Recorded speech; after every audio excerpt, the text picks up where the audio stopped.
All right, folks, so today we're going to be looking at this 2019 Ford Ranger XLT. And the reason is because growing up in the 90s, the Ford Ranger was a legitimate option, and it was a very practical vehicle with some good utility as far as carrying stuff and just driving kind of, semi-off-roady. So this is an iconic 90s small truck to me, in my opinion. And I feel like the late 80s, maybe early 90s, those little Nissan Frontier trucks were super popular. This does have a 2.3 liter EcoBoost engine. And it has, a pretty good ride height here. So there's some good clearance and some good sized wheels and tires on this thing.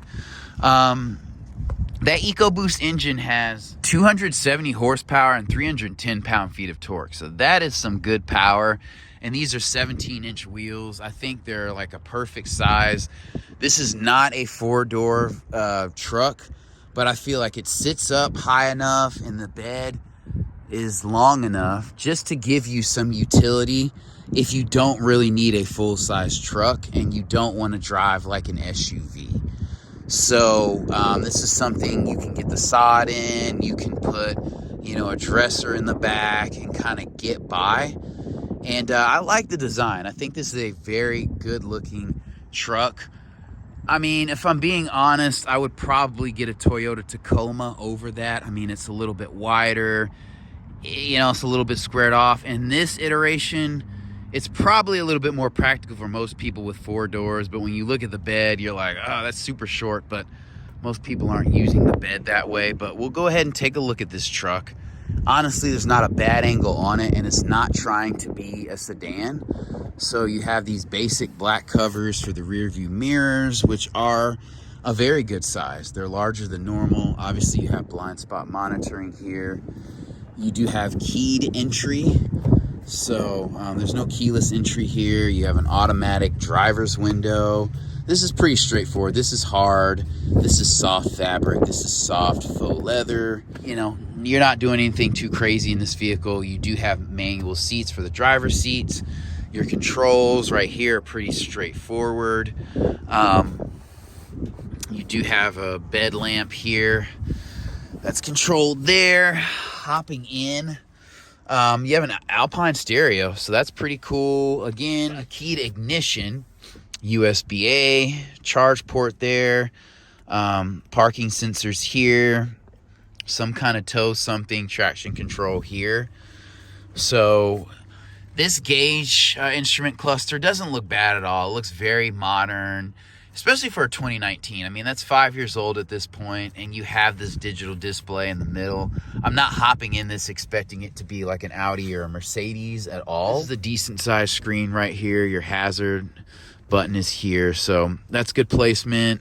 You have this charge port here and another one there, so that's cool. You have your automatic stop start button there. And this shifter straightforward, as is this parking brake. So I cannot complain about that. You have the Ranger logo here. This is all going to be hard touch. I mean, this is a truck, so it's not doing too much. You do have a decent sized cubby here. You can stow, what you want. It doesn't lock, so I wouldn't drop the firearm in there. Cup holders have good placement, and these seats are grippy. They're fabric, but I like the design here. It's pretty straightforward. It's not super slippery, and they're comfortable. I mean, you can ride in this for a while.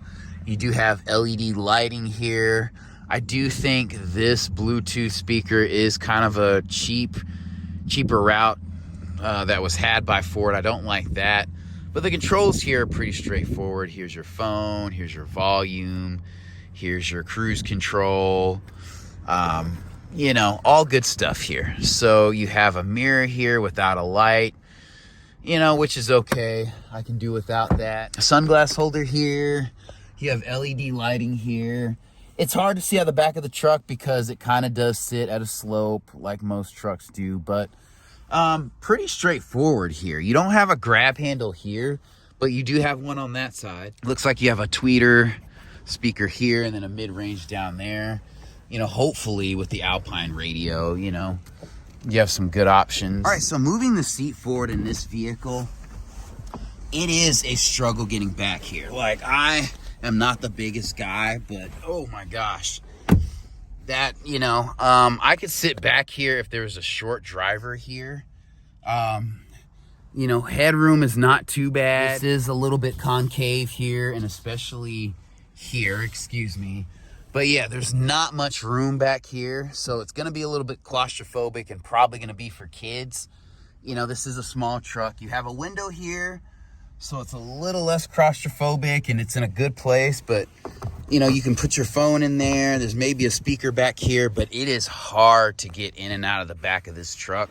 I mean, that's all the space you have. This seat doesn't go up anymore, I don't believe. Okay, so it does fold forward a little bit more, but still, like, I'm not getting in the back of this truck unless I have to. Like, I'll drive myself to lunch.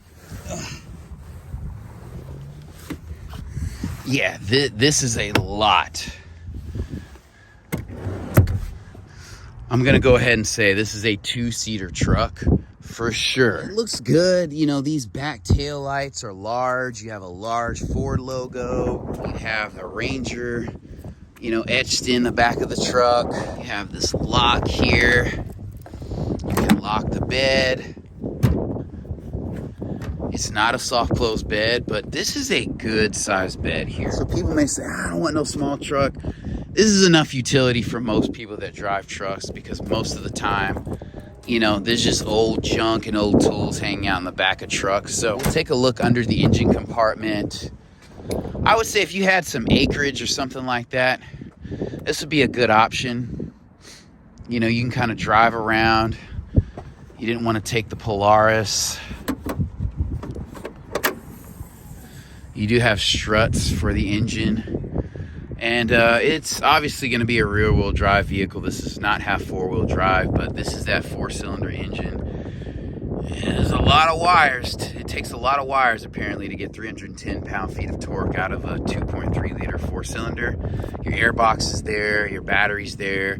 So this is all straightforward. But I just wanted to take a quick look at this truck. I mean, in the 90s, people that I knew that had them, they were basic trucks. All right, folks, thank you for watching. And the theme here is that the Ranger's grown up a little bit. I would just say this is a small work truck and a worthy look if you're in the market for something like this. Thank you for watching. Have a great day.